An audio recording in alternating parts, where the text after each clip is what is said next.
আয়ারল্যান্ডের বিপক্ষে বাংলাদেশের ব্যাটাররা যা করে দেখালো আজকে অসাধারণ।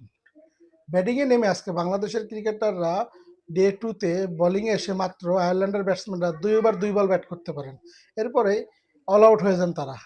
বাংলাদেশের ব্যাটাররা ব্যাটিংয়ে নেমে অসাধারণ ওয়ানডে স্টাইলে ব্যাটিং করেছেন। ৪৯ বল খেলে সাদমান ইসলাম তার ওয়ানডে টেস্ট ক্যারিয়ারের সপ্তম 50টি তুলে নেন। এরপরে মাহমুদুল হাসান জয় টেস্ট ক্রিকেটের তার চতুর্থ 50টি তুলে নেয় ৭২তম বলে। ২০ নম্বর ওভার পর্যন্ত বাংলাদেশের এই ওপেনিং জুটিতে ওয়ানডে স্টাইলে ব্যাট করে যান। ওপেনিং জুটিতে অনেকদিন পরে ১০০ রানের পার্টনারশিপ হয়। বাংলাদেশের এই ওপেনিং পার্টনারশিপটা যে থামেন ১৬৯ রানে। দ্বিতীয় দিন শেষে বাংলাদেশের ওপেনিং ব্যাটার মাহমুদুল হাসান জয় তার আন্তর্জাতিক টেস্ট ক্রিকেটের ব্যক্তিগত সর্বোচ্চ রান করেন, ১৬৯ রান করেন।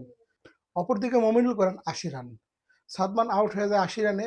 দ্বিতীয় দিন শেষে মমিনুল করেন ৮০ রান অপরাজিত।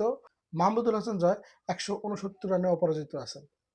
তৃতীয় দিনের শুরুতে মাহমুদুল হাসান জয় যদি তার টেস্ট ক্যারিয়ারের প্রথম ডাবল সেঞ্চুরিটা তুলে নিতে পারেন, অপরদিকে মমিনুল হক তার টেস্ট ক্যারিয়ারের ১৪তম শতকটি তুলে নিতে পারেন আগামীকালকে, যদি ২০টি রান যোগ করতে পারেন। কারণ মমিনুল হক তার আজকে ব্যাটিংয়ে ৮০ রান করেন, আর ২০ রান করলে বাংলাদেশের টেস্ট ক্রিকেটের সর্বোচ্চ সেঞ্চুরিয়ান হবেন তিনি।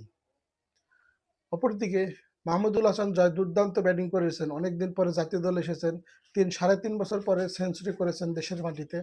এর আগে সেঞ্চুরি করেছিলেন একটি বিদেশের মাটিতে। এই প্রথম দেশের মাটিতে সেঞ্চুরি করেছেন তিনি। তো সব মিলিয়ে বাংলাদেশের ব্যাটাররা অসাধারণ ব্যাটিং করেছেন আজকে। তৃতীয় দিনের খেলায় যদি বাংলাদেশ পুরো দিন খেলতে পারেন, তাহলে ভালো একটা লিড দিতে পারবেন আয়ারল্যান্ডের ব্যাটারদের।